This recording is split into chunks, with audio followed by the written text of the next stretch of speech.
نحمده ونصلي على رسول الكريم اما بعد فقد قال الله تعالى في الكلام المجيد والفرقان الحميد فاعوذ بالله من الشيطان الرجيم بسم الله الرحمن الرحيم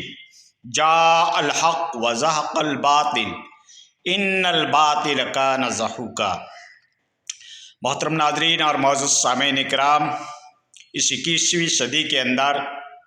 ہم اور آپ دیکھ رہے ہیں کہ امت مسلمہ کئی ایک محاذ کے اوپر بکھرتی جا رہی ہے۔ مسلک کو لے کر ان کے اندر الگ الگ منہج، الگ الگ طرق، الگ الگ اسلوب، الگ الگ طور و طریقہ، ٹریڈیشنل ایک پائی جاتی ہے۔ کوئی کیا کہلاتا ہے، کوئی کیا کہلاتا ہے۔ مسلک کی بیسس کے اوپر اس کے اندر کئی کنفلکٹ بن چکے ہیں، کئی افسیوٹ بن چکے ہیں، کئی ایک محاذ بن چکے ہیں، اور ہر انسان، ہر مسلک والا یہ سمجھ رہا کہ میں حق کے اوپر ہوں۔ اللہ کے نبی کی پیشن گوئی تھی کہ بنی اسرائیل کے اندر 72 فرقے ہوئے اور 72 کے 72 جہنمی ہوئے، اور میری امت کے اندر 73 فرقے ہوں گے، اس میں سے صرف ایک حق کے اوپر ہوگا۔ تو آج کل کا جو بھی فرقہ ہے، جو بھی جماعت ہے، وہ کہتا ہے کہ میں حق کے اوپر ہوں۔ لیکن دوستو، ہمیں پیچھے اللہ کے نبی کے دور میں جانا پڑے گا کہ اللہ کے نبی صلی اللہ علیہ وسلم کے کیا فرامین ہیں، کیا ارشاد فرمایا۔ تو صلح حدیبیہ کے موقع کے اوپر اللہ کے نبی صلی اللہ علیہ وسلم نے ارشاد فرمایا کہ میں تمہارے بیچ میں 2 چیزیں بھاری چھوڑ کے جا رہا ہوں، ایک اللہ کی کتاب اور ایک سنت رسول۔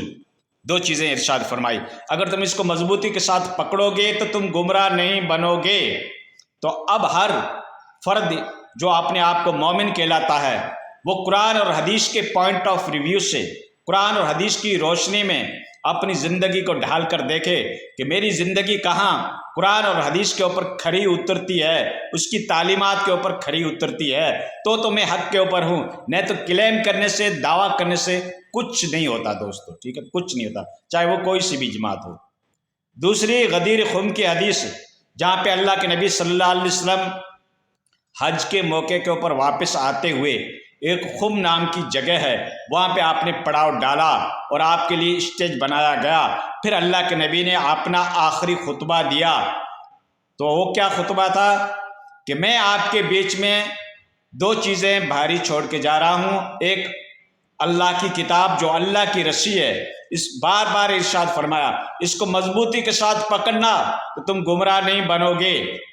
اور دوسرا میں آپ کے بیچ میں اہل بیت چھوڑ کے جا رہا ہوں۔ میرے اہل بیت کے بارے میں تمہیں اللہ کا خوف دلاتا ہوں، اس کو پریشان مت کرنا، اس کی تعظیم کرنا، اس کا ادب کرنا،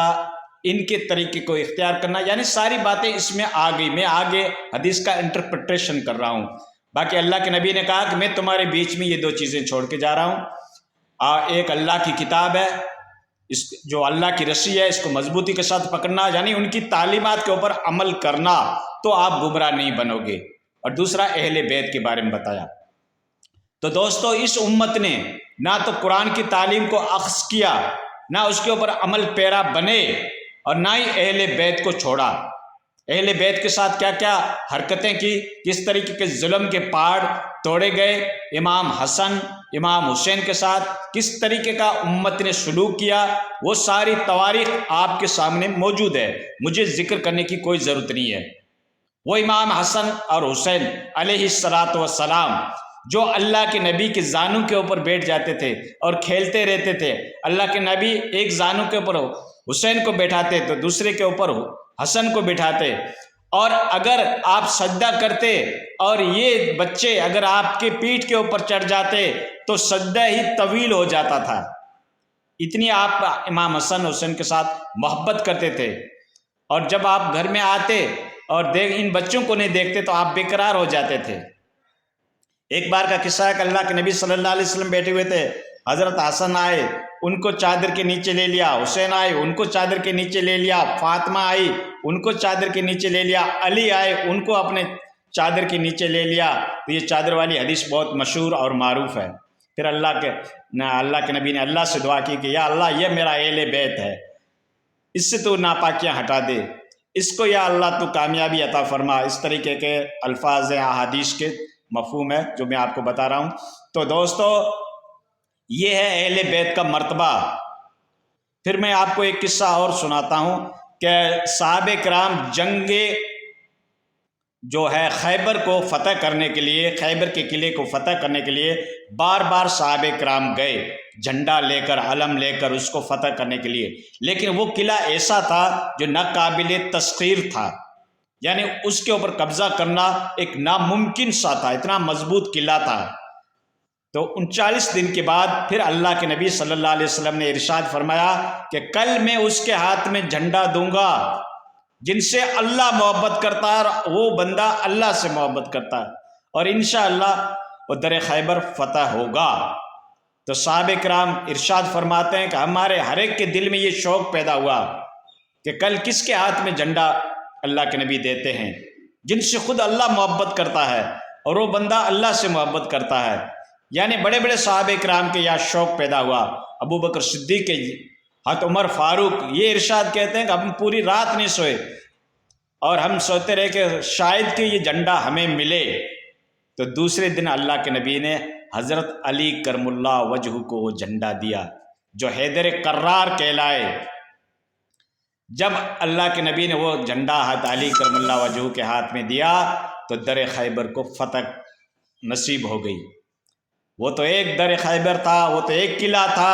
اگر ایسے ہزاروں قلعے ہوتے تو شیر خدا علی کرم اللہ وجہ اس کو فتح کر دیتے۔ پھر ایک حدیث کے اندر آیا، اللہ کے نبی نے ارشاد فرمایا کہ علی سے محبت نہیں کرے گا مگر مومن، علی سے بغض نہیں رکھے گا مگر منافق۔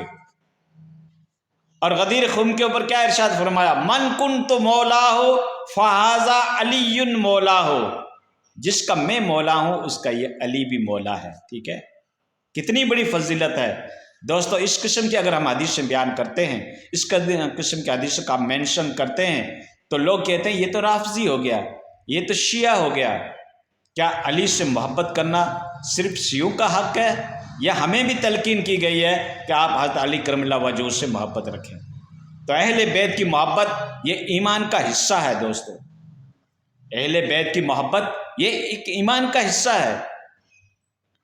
ہم جب اللہ کے نبی کی اہل سے، اولاد سے ہم محبت نہیں کریں گے تو ہم کس سے محبت کریں گے؟ وہ سرکار دو جہاں جس کی خاطر اللہ نے زمین بنائی، آسمان بنایا، چاند بنایا، سورج بنایا، حجر بنایا، شجر بنایا، ملائکہ بنایا، حوریں بنائی، غلام بنایا، جن بنایا، انس بنایا، یہ مکہ، یہ مدینہ، یہ خانقاہیں، یہ مدارس، یہ دارالعلوم، یہ افتاح، یہ سب کچھ اللہ کے نبی کے صدقے بدطفیل تو ہمیں ملا ہے، ورنہ نہ جانے ہم کس قوم میں ہوتے، نہ جانے ہم کس ذاتی میں ہوتے۔ لیکن اللہ تبارک تعالیٰ نے جو ایمان کی دولت نصیب فرمائی ہے، ان الدین عند اللہ الاسلام، اللہ کے نزدیک تو اسلامی مذہب ہے، دین ہے۔ جو یہ دولت ہمیں ملی ہے یہ نبی کے صدقے بدولت ملی ہے، تو جتنی ہم نبی سے محبت کریں گے تو ہمارا فرض ہے کہ ہم آل نبی سے بھی محبت کریں، سادات گھرانے سے بھی ہم محبت کریں۔ یہ صرف شیعوں کا حق نہیں ہے، یہ شیعوں نے ٹھیکہ نہیں لے رکھا ہے، ہر اہل سنت والجماعت کے فرد کے اندر عشق رسول ہونا چاہیے اور حب رسول ہونی چاہیے اور آل رسول کی محبت بھی ہونی چاہیے۔ یہ ہے ہمارے ایمان کا حصہ، ایمان کو پرکھنے کا دوستو۔ اور اس وقت تو بڑی آزمائش کا دور گزر رہا ہے، موجودہ دور کے اندر جب میں یہ ویڈیو اپلوڈ کر رہا ہوں اس وقت تو ایمان کا امتحان چل رہا ہے، قوموں کے اوپر وقت آ پڑا ہے۔ کون قوم ہے جو حق اور باطل کی خاطر کھڑی ہو گئی ہے، اور کون ہے جو مایوسی جن کے اوپر چھائی گئی ہے، بزدلی چھا گئی ہے، ایمان کی غیرت مٹ چکی ہے، ان کے ضمیر مر چکے ہیں، ایمان کی حرارت مفقود ہو چکی ہے۔ وہ دیکھ رہے ہیں آپ، ٹھیک ہے نا، اس اسرائیل اور فلسطین کے کنفلکٹ کے اندر آپ اچھی طریقے سے واضح ہو گیا ہے کہ دنیا کے اندر اہل ایمان کون ہیں، ٹھیک ہے نا۔ ہاں، یہ ساری سچویشن ایکسپوز ہو رہی ہے، ساری سچویشن کلیئریفیکشن ہو رہی ہے، حالات واضح ہو رہے ہیں، حقائق کھل رہے ہیں، حقائق منکشف ہو رہے ہیں، ایمان کا امتحان ہو رہا ہے، تمہاری غیرت کا امتحان ہو رہا ہے، تم نے تنظیمیں بنائی ان کا امتحان ہو رہا ہے، تم نے صدارت کے عہدے لیے اس کا امتحان ہو رہا ہے، تم نے جو عمارت حاصل کی اس کا امتحان ہو رہا ہے، سب کا امتحان ہو رہا ہے دوستو، اور اللہ ہمیں اس امتحان کے اندر کامیابی عطا فرمائے۔